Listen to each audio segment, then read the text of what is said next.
Hi everyone. जब पहली salary मिलती है तो बड़ा एक्साइटिंग मोमेंट होता है।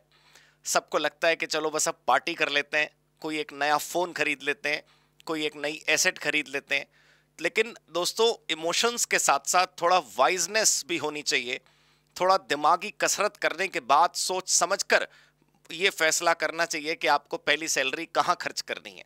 ठीक है, इमोशंस जुड़े होते हैं, पार्टी भी ज़रूरी है, सेलिब्रेशन भी ज़रूरी है, लेकिन इस पैसे को कहाँ खर्च करें ये बहुत इम्पॉर्टेंट फैसला है, जो अगर आप बिफोर हैंड कर लेंगे तो बहुत अच्छा होगा। आप में से बहुत सारे लोगों को तो फर्स्ट सैलरी मिल चुकी होगी। उनसे तो मैं रिक्वेस्ट करूंगा कि आप कमेंट बॉक्स में, चैट बॉक्स में ज़रूर लिखकर बताएं हम सबको कि आपने फर्स्ट सैलरी का क्या किया था। लेकिन जिनको फर्स्ट सैलरी मिलनी अभी बाकी है, जो इस कॉरपोरेट जगत में पहली बार काम करने आएंगे, कॉरपोरेट वर्ल्ड में पहली बार जब एंट्री करेंगे, तो मैं आपको बताता हूं कि बहुत सारे ऑप्शंस आपके दिमाग में घूमते हैं। सेलिब्रेशन भी करना है, कोई डेट है, कोई लाइबिलिटी है आपके ऊपर या परिवार के ऊपर, आपको वो पे ऑफ करनी है। इमरजेंसी फंड आपने सुना होगा, बना के रखना चाहिए कि भाई कभी ईश्वर ना करे कोई दिक्कत आ जाए तो थोड़े पैसे हमारे पास रहें। इंश्योरेंस बहुत इंपॉर्टेंट चीज़ है, लेकिन शायद लोग उसकी वैल्यू नहीं समझते। इन्वेस्टमेंट कितनी करें, कैसे करें, अभी करें कि ना करें। बजटिंग कैसे करें। पर्सनल डेवलपमेंट के लिए आजकल बहुत चर्चा होती है कि स्किल डेवलपमेंट पर खर्चा करना चाहिए, तो कितना करें, करें ना करें। और एक गिविंग बैक का भी कॉन्सेप्ट होता है कि अगर आप कुछ अर्न करने लगे हैं तो बैक टू सोसाइटी भी कुछ देना चाहिए। ये सारे सवाल आपके मन में होते हैं। और पता है आपको, इन सबसे अलग एक सबसे इंपॉर्टेंट चीज़ है, वो है हमारे expenses.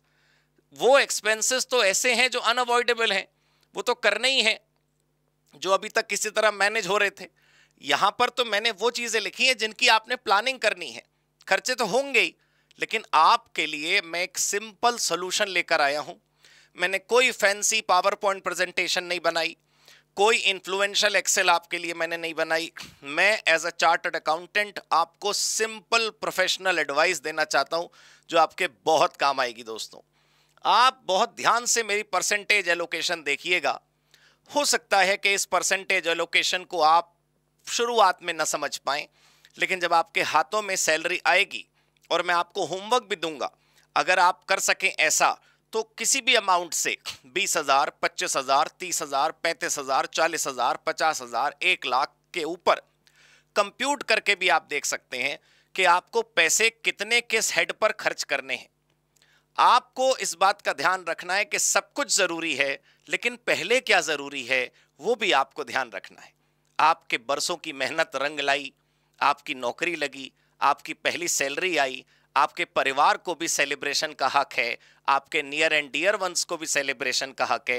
And you also deserve a celebration, right? So you can allocate 5 to 10%। मैंने लिखा 10 है, लेकिन 5 से 10% सेलिब्रेशन के लिए हम रख सकते हैं।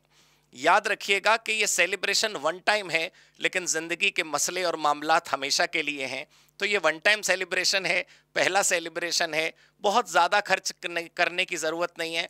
Small things can also make wonders, right? Small things can also make people happy. तो ख्याल रखना है कि ज़्यादा पैसे सेलिब्रेशन पे नहीं उड़ा देने हैं।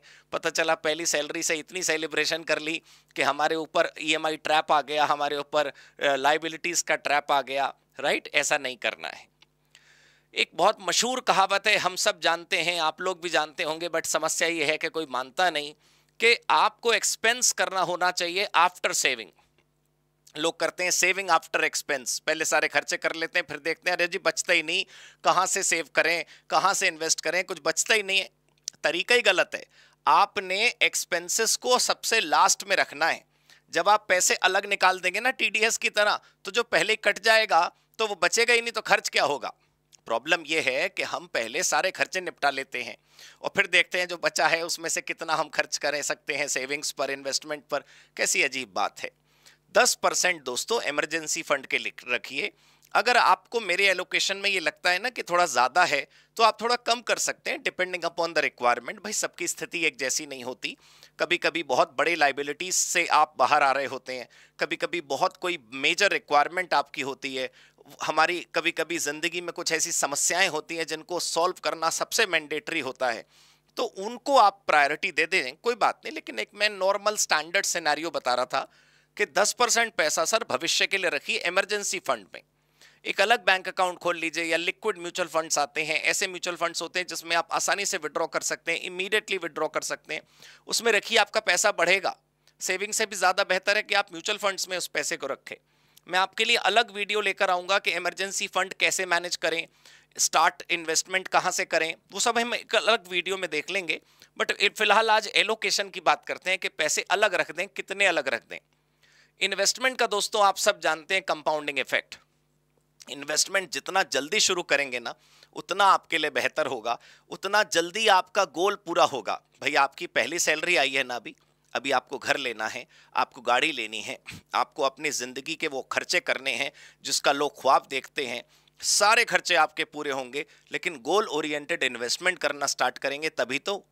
जब वो खर्चा सिर पर आएगा उस दिन आप प्लानिंग करेंगे, उससे क्या फ़ायदा। अभी से आपको इन्वेस्टमेंट करनी स्टार्ट कर देनी चाहिए as early as possible. Learning पर दोस्तों, लर्निंग से मेरा मतलब कोई हाई प्रोफाइल महंगा कोर्स नहीं है। लर्निंग से मेरा मतलब ये नहीं है कि आप कोई बहुत खतरनाक खर्चा कर दीजिए। लर्निंग से मेरा मतलब है किताबों से, प्रोफेशनल डेवलपमेंट से, नए सॉफ्टवेयर सीखने से, नए टूल सीखने से, स्किल डेवलपमेंट पर छोटे छोटे थोड़े थोड़े कम कम पैसे भी खर्च करेंगे ना, लेकिन कंसिस्टेंसी से करेंगे तो बहुत फायदा आपको देंगे। लोगों को लगता है कि बस अब तो जॉब लग गई, अब तो हमारी लर्निंग खत्म हो गई, अब तो बस खाली अर्निंग स्टार्ट हो गई। लेकिन अर्निंग एक्सपोनेंशियल बढ़ानी है ना हमें। अर्निंग को बहुत ऊंचे ले जाना हो तो लर्निंग को भी ऊंचा लेकर जाना होता है। भाई आपकी पहली सैलरी मिली आपको, तो क्या हमेशा उतनी ही सैलरी पे गुजारा थोड़ी ना करना है। अगर आप अपनी स्किल नहीं बढ़ाएंगे, अगर आप अपने ऊपर काम नहीं करेंगे, थोड़ा सा खर्चा आप अपने डेवलपमेंट पर नहीं करेंगे, तो फिर कैसे काम चलेगा। और आखिर में आता है एक्सपेंसेस। ये जो 60% मैंने रखा है ना एक्सपेंसेस का, इसमें इंश्योरेंस भी है। याद रखना, health insurance, term insurance mandatory है। कम उम्र में प्रीमियम भी कम होगा। लोग बहुत अंडर एस्टिमेट करते हैं हेल्थ इंश्योरेंस को, लोग बहुत अंडर एस्टिमेट करते हैं टर्म इंश्योरेंस को। कई लोगों से तो मैंने ये सुना है कि वो कहते हैं अरे अभी थोड़ी बीमार पड़ रहे हैं, करा लेंगे यार हेल्थ इंश्योरेंस। कोई परेशानी, दिक्कत, बीमारी या कोई और problem, you know what I am saying, पूछकर तो नहीं आती कि मैं आ जाऊं, बताकर नहीं आती कि मैं आ जाऊं। So you really need to be careful about it. Sir आजकल तो मंथली प्रीमियम पेमेंट्स हो जाती हैं, कम कम रुपए के माइक्रो प्लान्स भी होते हैं। बहुत कम से शुरू करिए, लेकिन करिए, वो धीरे धीरे कब बढ़ जाएगा आपको पता नहीं चलेगा। और फिर आप एक्सपेंसेस पर ध्यान दीजिए। दोस्तों हो सकता है कि पहले महीने मेरे इस प्लान को फॉलो करने में आपको कष्ट हो, लेकिन 5 years down the line, 10 years down the line आपको महसूस होगा कि ये सही फैसला था जो आपने लिया। दोस्तों सिर्फ इमोशंस से जीवन चल रहा होता तो फिर सबका अच्छा चल रहा होता। जितनी जल्दी आप फाइनेंशियल प्लानिंग समझ लेंगे, जितनी जल्दी आप मनी मैनेजमेंट समझ लेंगे, उतनी जल्दी आप फाइनेंशियली फ्री हो जाएंगे। मैं ये नहीं कह रहा हूं कि सारे पैसे को आप तिजोरी में रख दो, सारे पैसे को मार्केट में लगा दो, सारे पैसे को म्यूचुअल फंड में लगा दो, मैंने सब बिल्कुल नहीं कहा। लेकिन allocations have to be learned, right. Budgeting तो करनी पड़ेगी ना आपको।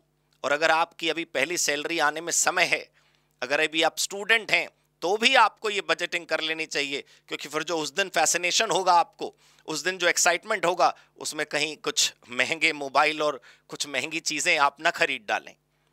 एक और पन्ना मैं आपके लिए लिख कर लाया था उन चीज़ों का दोस्तों जो आपको हमेशा अवॉइड करनी है। ये बहुत बड़ा ट्रैप है जिसमें हम सब फंस जाते हैं। सबसे पहला, लेस लाइबिलिटीज होनी चाहिए। अगर आपके पास हाई लाइबिलिटीज हैं, और नहीं होती तो हम ले लेते हैं, अब तो जॉब लग गई, अब तो सैलरी आ गई, ईएमआई दे देंगे, वो भी ईएमआई पे ले लेते हैं, वो भी ईएमआई पे ले लेते हैं।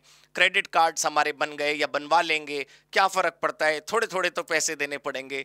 लेकिन दोस्तों जिस चीज़ की आवश्यकता ना हो उसे न बाय करें, राइट। मैंने एक और वीडियो में भी बताया था कि आपके पास अगर क्रेडिट लिमिट है भी तो 30% से ज़्यादा उसका खर्च मत करिए, अगर आप चाहते हैं कि फाइनेंशियली इंडिपेंडेंट बने और जल्दी बने और हमेशा रहें, ठीक है। Next is over spending. दोस्तों यकीन मानिए, ओवर स्पेंडिंग का अर्थ ये नहीं है कि आप खर्चा ना करें। आपको याद है मैंने सेविंग्स और इन्वेस्टमेंट की बात करी। आप सेविंग्स करिए, इन्वेस्टमेंट्स करिए, और उनसे जो सरप्लस पैदा होगा उसको खर्च कर दीजिए ना। अपने बेसिक एक्सपेंसेस को छोड़कर आप ओवर स्पेंडिंग पे लग जाएंगे तो जब बेसिक एक्सपेंस की जरूरत पड़ेगी आपको पैसे बोरो करने पड़ेंगे। मैंने देखा है कि लोग लग्जरी लेवल पर नहीं होते लेकिन लग्जरी एक्सपेंस करते हैं। प्लीज समझने की कोशिश करिए कि जब आप प्रॉब्लम में होंगे ना तो आप अकेले होंगे, कोई आपकी हेल्प करने नहीं आने वाला। तो आपको किसको दिखाना है अपना लाइफस्टाइल? आपको किसको दिखाना है कि हमारे हाथ में कौन सा फोन है, हम कौन सी ब्रांड पहनते हैं, हम कौन सी गाड़ी से उतरते हैं, कौन सी स्पोर्ट्स बाइक हम चलाते हैं, या कौन सी एसेसरीज हम यूज करते हैं, किस प्रकार के घर में हम रहते हैं, किस कॉलोनी में हम रोक रहते हैं, कौन से क्लब में हम जाते हैं, कौन से रेस्टोरेंट में हम खाना खाते हैं। प्लीज समझने की कोशिश करिए कि आपको अपने दुख अगर अकेले झेलने हैं तो आप सुख दूसरों को दर्शाने में मत पैसा खर्च करिए। ये कोई प्रवचन नहीं दे रहा हूं मैं आपको अनुभव से समझा रहा हूं। आप कृपया फॉलो करिए, आपको बहुत लाभ होगा। अगला है जीरो सेविंग्स लोग रखते हैं, जीरो इन्वेस्टमेंट्स रखते हैं। मैंने बताया ना कि शुरुआत से ही आपको अगर आदत लग जाएगी ओवर स्पेंडिंग की तो ना इन्वेस्टमेंट होंगे ना सेविंग्स होंगी। कुछ लोगों की तो ये प्रॉब्लम है कि उन्होंने पैसे सही जगह इन्वेस्ट नहीं करे, लेकिन कम से कम हैं तो पैसे रखे हुए अलग। बहुत बड़ी जनसंख्या तो ऐसी है जिसके सही जगह या गलत जगह इन्वेस्ट, छोड़ो पैसे ही नहीं रखेगा इन्वेस्टमेंट के लिए। तो सर ये गलती है ना, ये अवॉइड करनी है आपने। और आखिरी, लोग इंश्योरेंस नहीं खरीदते, वो कहते हैं जी हमारी तो कंपनी की तरफ से हेल्थ इंश्योरेंस हमें मिला हुआ है। कैसी बात करते हैं आप? You really need to understand the quantum, you need to understand the quantity of the savings, quantity of the insurance, quantity of the protection that you need. दोस्तों, टर्म इंश्योरेंस, हेल्थ इंश्योरेंस कंपनियों ने मुझे कोई विज्ञापन करने के पैसे नहीं दिए। मैं आपको समझा रहा हूं कि जिस दिन खर्चा होगा बीमारी में या किसी और परेशानी में, तब कहां से आएंगे पैसे। आज से कम उम्र में जल्दी आप ये सब कर लेंगे तो बहुत आपको आगे चलकर फायदा होगा।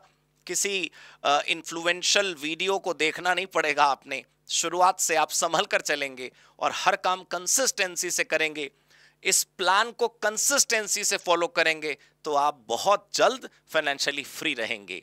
आप सब जो लोग फर्स्ट सैलरी प्राप्त कर चुके हैं, मैं फिर आपसे कहूंगा कि नीचे लिखकर बताइएगा कि आपने पहली सैलरी कैसे स्पेंड करी। चाहे आपके फैसले सही रहे हो या गलत, लेकिन हम सब जानना चाहेंगे। और अगर आपकी पहली सैलरी अभी आनी बाकी है तो समझ लीजिए कि आपको कैसे खर्च करनी है। ऑलराइट दोस्तों, हम ऐसी ही फाइनेंशियल प्लानिंग और इंडिपेंडेंस की, पर्सनल फाइनेंस की वीडियोस आपके लिए लाते रहेंगे। बने रहिए हमारे साथ हमारे CFM में।